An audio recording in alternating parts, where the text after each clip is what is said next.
Assistant Professor in Chemical Engineering Department at LJ Institute of Engineering and Technology. The subject that we are going to continue is petroleum refining and petrochemicals. So as we are in the petrochemical section, now the next important petrochemical which comes under C2 range, okay, that is your ethylene oxide. So the production of ethylene oxide, the mechanism is what? By carrying out the oxidation of your ethylene. Okay, so C2H4 is what? Your reactant is your ethylene. So you are carrying out your oxidation. So here you can see that when the oxidation reaction is done, you get your ethylene oxide. So C2H4O2. Okay, that is your formula of your ethylene oxide. Now note an important point here, that the ethylene to air ratio, that is about 3 to 10%. Okay, and the side reactions which results into some important products formation, those are carbon dioxide and water is formed. Okay, the catalyst used here is silver oxide on alumina, and the operating temperature and pressure condition is what? About 250 to 300 degrees Celsius, and your pressure is about 120 to 300 psi. Okay, now to suppress the side reactions, what you do, you add your ethylene dichloride, and the reaction is exothermic in nature. So these are the certain points which you have to remember when you are talking about your ethylene oxide production, right? See here, ethylene to air ratio is given as 3 to 10%. Okay, it means you are using air in excess. We will see further why air is used in excess. Okay, so this is your process, your flow diagram. So first of all, what you are doing, you are separately compressing your air and ethylene, and then you are sending it to your reactor. The reactor used here is a fixed bed reactor. Okay, fixed bed is there. It means your catalyst particles are embedded over here. And as I told you, exothermic reaction occurs, so certain problems are also associated with this reactor. We will study that in major engineering problem, right? So your reaction, it happens at what? 250 to 300 degrees Celsius, right? And your heating, it is done by downtherm.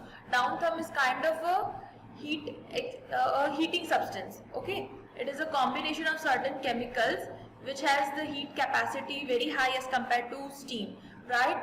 And it is used to produce 300 to 350 degrees Celsius temperature.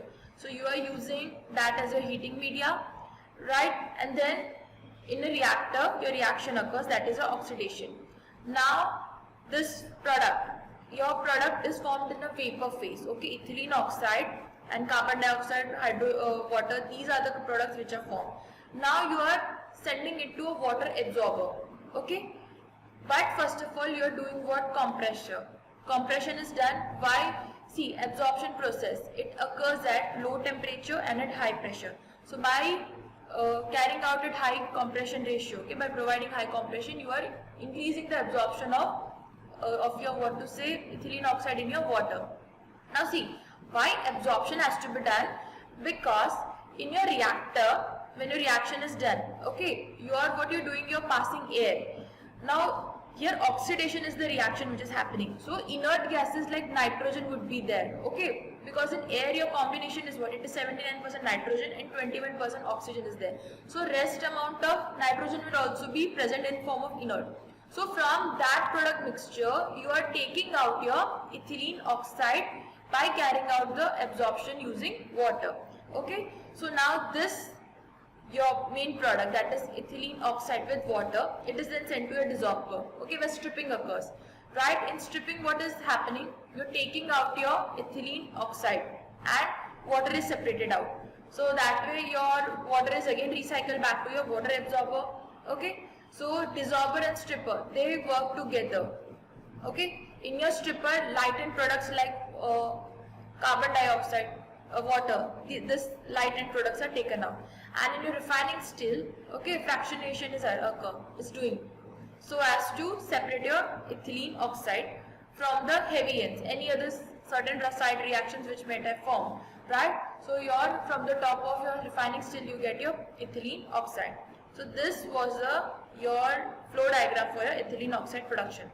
Now the uses of ethylene oxide, they are mainly used for the manufacturing of what? Ethanol amines, monoethylene glycol, diethyl glycol, then non-ionic surfactants. Okay, see the major application of ethylene oxide is in your surfactant industries. Okay, then for the production of certain ether, it is also used as antifreeze for automobile radiators. Okay, and it is also used in making of non-ionic detergents. So these are the uses of your ethylene oxide. Now, the major engineering problem here is, first of all, your volume ratio of air to ethylene.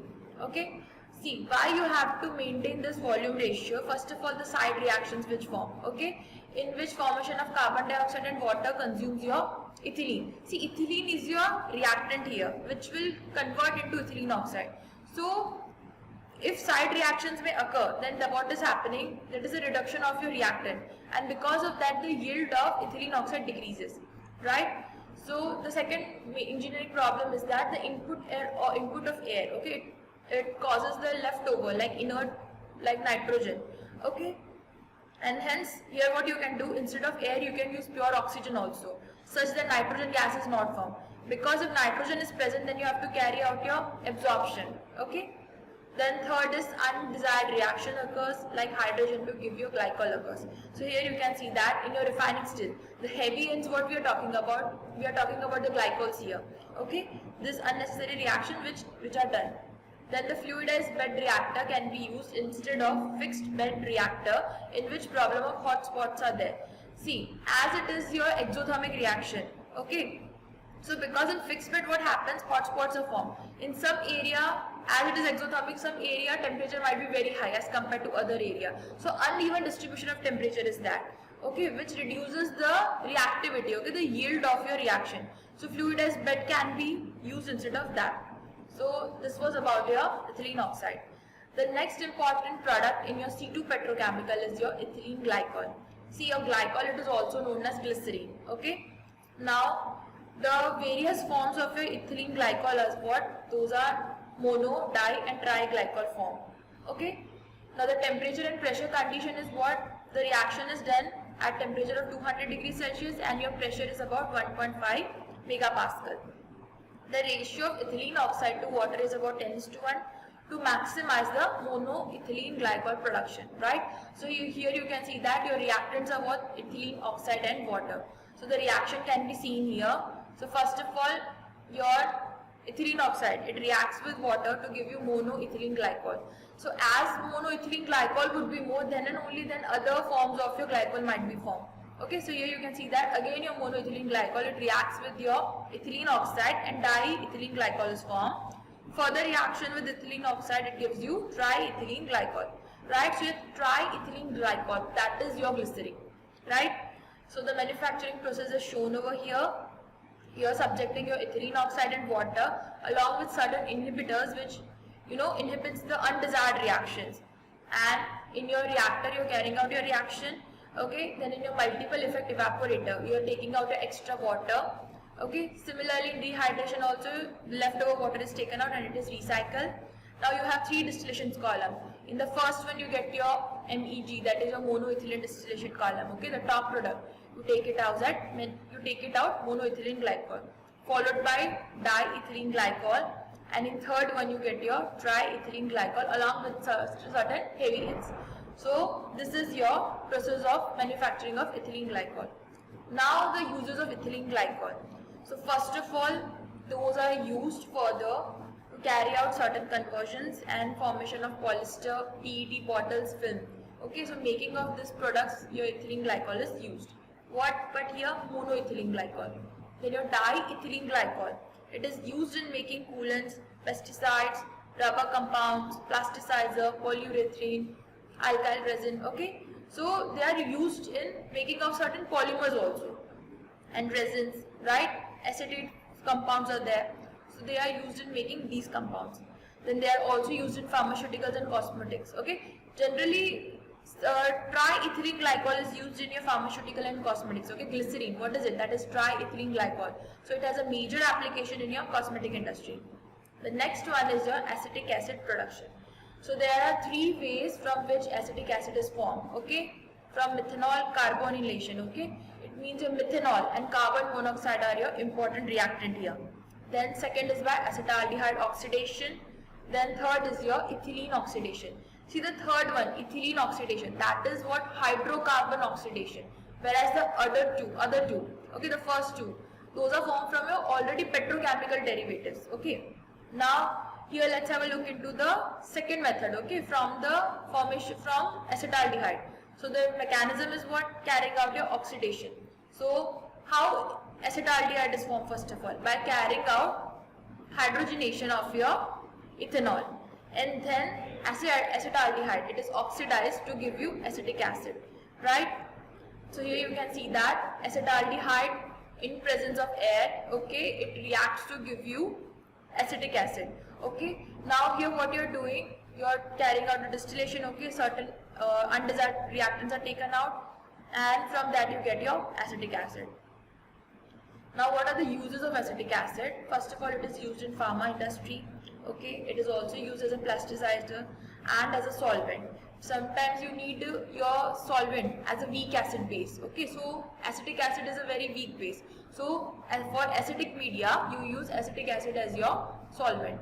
In making of vinyl acetate, we will study further how acetic acid is also used to carry out certain reactions to give you vinyl acetate, which is again used to make what? Polyvinyl acetate. Then it is used in the making of ester. Now it is also used as a preservative, as a food additive, and as a flavoring agent. So vinegar, what is it? That is a form of, that is an acetic acid. Okay, so these are the uses of your acetic acid. The next important petrochemical here is vinyl acetate. Now vinyl acetate is made by reaction of ethylene with acetic acid in a liquid phase process or by vapor phase process in presence of palladium and cupric chloride as your catalyst. So your catalyst is what? Palladium or cupric chloride. Okay, so the reactants are what? Ethylene and acetic acid. Okay, so this is also called as ethylene route process, right? Now the reaction is what? It is highly exothermic. You can see the temperature range is about 423 to 463 Kelvin, whereas your pressure range, it is about 600 to 1000 kilopascal. Now in vapor phase, following reaction occurs. So here you can see that acetic acid along with ethylene, they react to give you, so it is, you can see, oxidation process. Okay, the reaction gives you vinyl acetate. Now here you can see the process. Okay, so first of all, what you're doing, you're carrying out the acetic acid purification. Okay, so acetic acid production is done how? So here you saw from methanol carbonation, acetaldehyde oxidation. Okay, so in industry a sequence of reaction occurs. Okay, so acetic acid might have been produced some different methodology. Okay, so what you're doing, you're carrying out your purification of acetic acid. Now in your reactor, you're feeding what? Ethylene and oxygen is feeded, because at the end, what is it? This is an oxidation reaction. Now in reactor, your reaction occurs and you get your vapors also and liquid also. So your vapor, okay, the gas phase, it generally has carbon dioxide in it, and your unreacted ethylene or oxygen, okay, they are recycled back, and your carbon dioxide is another byproduct which you obtain. Now the liquid, okay, your liquid, it is then again sent to the separator, and unreacted acetic acid in liquid form, it is recycled back. Okay, whereas you get your vinyl acetate as your monomer product. See, vinyl acetate, it is unstable. Okay, it has tendency to get into addition reaction to give you vinyl polyvinyl acetate. Okay, we will study that in polymer chapter, right? So this way you get your vinyl acetate as a monomer along with certain amount of wastewater. So this was about your vinyl acetate production. Now about the uses of vinyl acetate. Now the first of all, they are used in the making of adhesives, then in paint and coating industries. They are also used in textile, then in making of plastics, then in paper and board industry. It is also used in making of certain emulsions and resins. So these are the uses of vinyl acetates. Okay, vinyl acetate, it's polymer form, that is polyvinyl acetate. You will study in polymer chapter, it has wide range of application, right? So this was about your C2 petrochemicals. In next lecture we will go deep into the manufacturing of ethene, okay, and some other C2 petrochemicals, and then we will move to C3 petrochemicals also. So that was for today's lecture. Thank you.